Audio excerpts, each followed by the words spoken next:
Mwenyezi Mungu, leo siku ya tarehe 4 mwezi wa 12 na ni baada tu ya siku ya jana kuapishwa siku ya Jumatano. Leo ni Alhamis. Nimefika kwenye ofisi yangu kama mwenyekiti wa halmashauri baada ya kuweka mambo yangu sawa pale ofisini.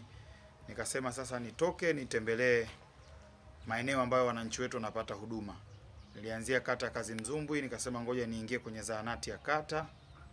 Zahanati ya Kazimzumbwi pale. Nimejionea hali inavyokwenda pale. Bahati nzuri pale hali sio mbaya. Nimekuta wahudumu wanatakiwa kuwa 5 lakini wako 4, mmoja ana udhuru. Changamoto yao kubwa pale maabara ndio haipo. Tumezungumza na mganga mkuu pale kuangalia namna gani wanaweza wakaanza kwanza wao wenyewe kulipitisha kwenye WDC na mchakato wa bajeti unaokuja basi waweze kutuletea ngazi ya halmashauri na sisi tuangalie nini tunafanya. Lakini baada ya kutoka hapo nimekuja kwenye kata ya Masaki na hapa niko kwenye ofisi ya kata. Unaweza kaangalia sasa hivi ni saa 7 kasoro lakini ofisi imefungwa. Hakuna mtumishi wowote. Hali ya mazingira sio mazuri ambako wananchi wanategemea kutegemea awepo hapa. Lakini vile vile afisa kilimo hayupo, afisa ustawi hayupo, kwa ofisi imefungwa. Unaweza ukaona na ile hotuba aliyosema Mheshimiwa Waziri Mkuu kwamba anakuja na koleo na lato dhidi ya watumishi wazembe. Hii ni moja ya kiashiria cha watumishi wazembe. Unakuwaje unakuwa watumishi wote hao la wote hawapo kwenye ofisi ya kata.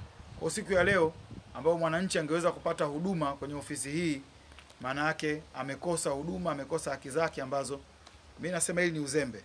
Tawasiliana na afisa utumishi, watumishi ambao walitakiwa kuwepo hapa kesho saa 1:30 nikutana nao kwenye ofisi yangu. Wanielezee walikuwa wako wapi kwa sababu wananchi hawajapata huduma na nimewaacha hapa kwa muda. Nimeenda kwenye kituo chetu cha afya cha hapa Masaki. Nimerudi bado hali iko vile vile. Kwa labda watu wangekuwa wametoka kwa dharura, pengine wangekuwa wamesharudi. Nitoe wito kwa watumishi wote. Na moja ya eneo nitajikita sana ni eneo la huduma. Nihakikishe wananchi wetu wanapata huduma. Na nitoe wito pia kwa waheshimiwa madiwani wenzangu kwenye kata zao, wahakikishe kwamba watumishi wanafika kwenye ofisi za umma kwa ajili ya kutoa huduma. Asante sana. Mtakuwa kwa wangapi kwenye ngazi ya zahanati? Watumishi. Watumishi. Kuanzia 10 na minimum ni ngapi, maximum ni ngapi kwa muongozo wako? Muongozo minimum ni 10. Minimum ni 10. Okay. Hapa lakini kwa idadi ya 5 kuna kuzidiwa kwa utendaji.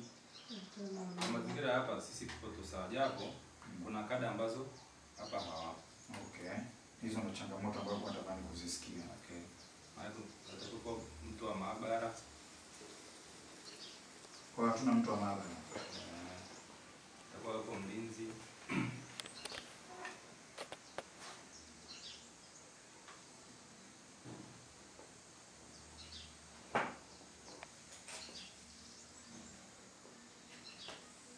Sasa mnafanyaje kama mtu wa maabara hayupo? Sababu vipimo vyetu vingi sisi ni hivi vya rapid test. Kila mmoja anaweza kufanya. Okay. Kwa sababu sana na maabara iko hapo. Maabara tu. Maabara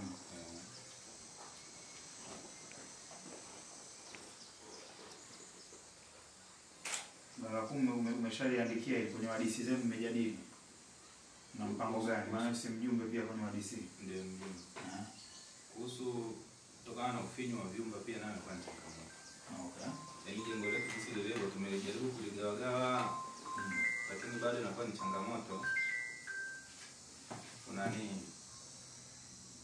Maana labda jengo lingine sasa.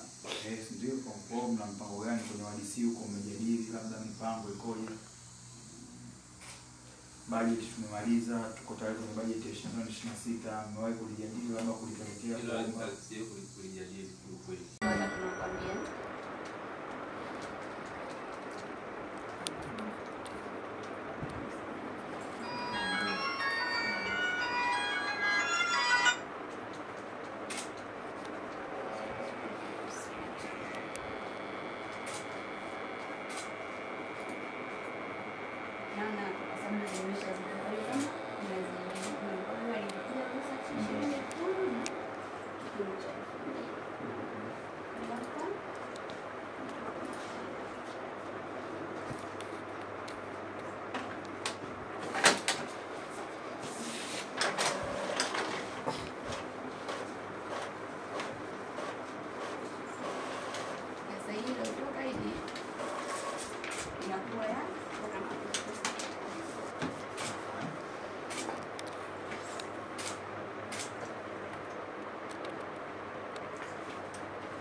Kule kwao kwa hiyo kompyuta sasa unafanyaje ili wagonjwa wasisubirie receipt kwa muda mrefu? Umeshatoa taarifa? Ya, taarifa nimeshatoa.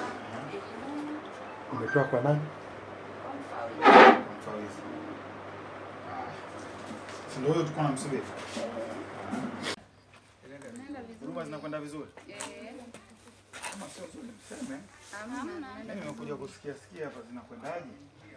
Zinaenda vizuri. Okay. Natumia bima nini? Mtoto mzuri, jambo. Mambo. Mnatumia bima kama mnatumia nini, huduma gani? Au mnalipa cash? Nani ambaye anakuja na mgonjwa hapa mjini? Umetumia huduma gani? Ya bima ama umelipa cash? Baada ya kulipa cash umepewa receipt. Sasa unaaminije kama umelipia yule, kama ameichukua mtu au unajuaje kama imeingia serikalini ili endelee kutumia? Hajakupa receipt. Message, labda umepata message ya kwamba hela uliyolipia umeipata na nini? Hamna hata message. Umelipia kiasi gani? 23. Ulikuwa ni kwa ajili ya nini? Kuna bingu bwana nilikuwa nalisha vibaya.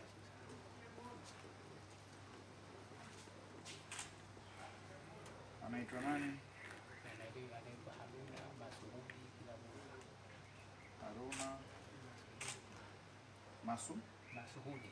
Masuhudi